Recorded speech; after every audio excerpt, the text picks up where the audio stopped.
नमस्कार बंधुरा आज के आबार चले एसेছি রান্নাঘরে। আর আজকে আমি নিয়ে এসেছি ডাল। আমার কাছে বেশি রকমের ডাল নেই, তাই যেটুকুনি ছিল সেইটুকুনি নিয়েছি।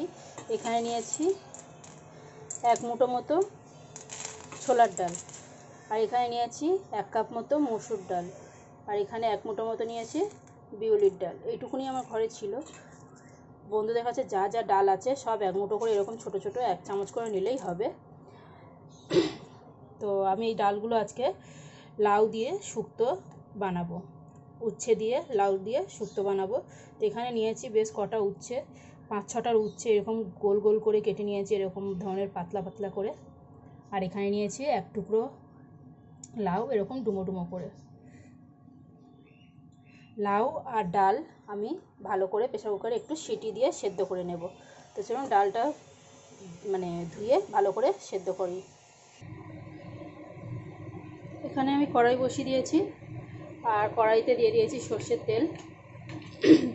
এবার আমি একবারে উচ্ছে আর ফোড়ন দিয়ে দেবো, ফোড়নটাও দিয়ে দেবো, উচ্ছেটাকে ভেজে নেব এই ফোড়নের উপরে। আর এখানে দিয়ে দিলাম রাঁধুনি ফোড়ন আর কাঁচা আদা গ্রেট করে দিয়েছি, শুকনো লঙ্কা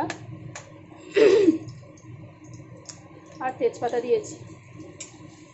এই যে এবারে মশলাটাকে আমি একটু ভেজে নিচ্ছি ফোড়নটাকে।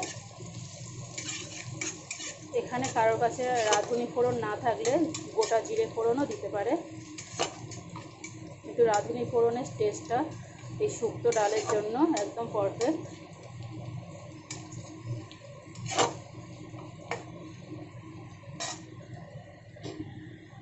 এখানে আমি উচ্ছেটাকে দিয়ে দিলাম।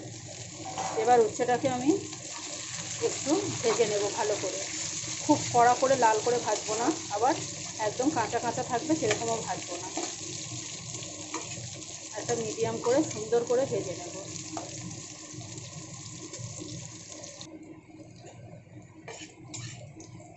আমি উচ্ছেটাকে বেশ ভালো করে ভেজে নিয়েছি, একটু ঢাকা দিয়ে দিয়ে ভেজেছি, তাহলে চটপট ভাজা হয়ে যাবে আর ফোড়নে দেওয়া মশলাটা কিন্তু পুড়ে যাবে না।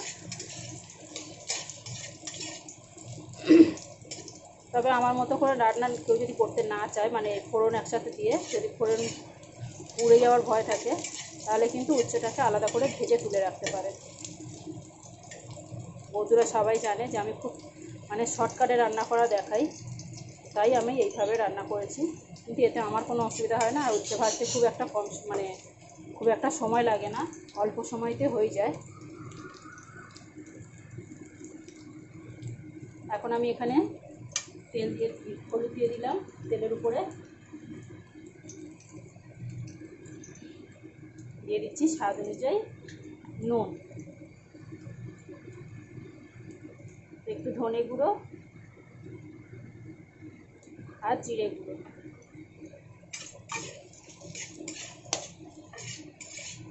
এবারে আমি এখানে ডালটাকে ঢেলে দেব। বেশ মশলাটা ভালো করে কষানো হয়ে গেছে, উচ্ছেটাও বেশ ভালোভাবে হয়ে গেছে। এই গুঁড়ো মশলাটা দেওয়ার পরে কিন্তু একটু ভালো করে ভেজে নিতে হবে। এবার আমি ডালটাকে ঢেলে দেব। এখানে আমি ডালটাকে ঢেলে দিয়েছি। এবার প্রেসার কুকারটা ধুয়ে এখানে একটু পছন্দ মতো জল দিয়ে দিচ্ছি। কীরকম থিকনেস রাখবেন সেই বুঝে জল দেবেন। মশলাটা দেওয়ার পরে কিন্তু আমি গ্যাসটাকে কমিয়ে দিয়েছিলাম, এবারে আমি গ্যাসটাকে বাড়িয়ে দেবো।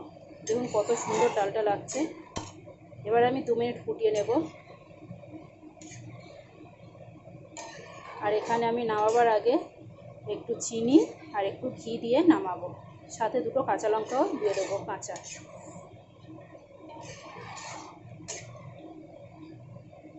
এটাকে ফুটতে দিই। এখানে আমার ডালটা খুব সুন্দরভাবে ফুটে গেছে। এখন দিয়ে দিচ্ছি 2টো কাঁচা লঙ্কা, 1 চামচ চিনি, অবশ্যই স্বাদ অনুযায়ী চিনি দেবেন, নুনটা চেক করে নেবেন। আর এখানে দিয়ে দিচ্ছি 1 চামচ ঘি। ঘিটা যেহেতু জমে আছে তাই বোঝা যাচ্ছে না। আজকে ভিডিওটা কেমন লাগলো বন্ধুরা অবশ্যই একটা লাইক কমেন্ট শেয়ার করে আমাকে জানাবেন। ভালো লাগলে আমার চ্যানেলটাকে সাবস্ক্রাইব করবেন। আর আমার বন্ধুদেরকে অনেক অনেক ধন্যবাদ আমার ভিডিও দেখার জন্য। তো টাটা বন্ধুরা।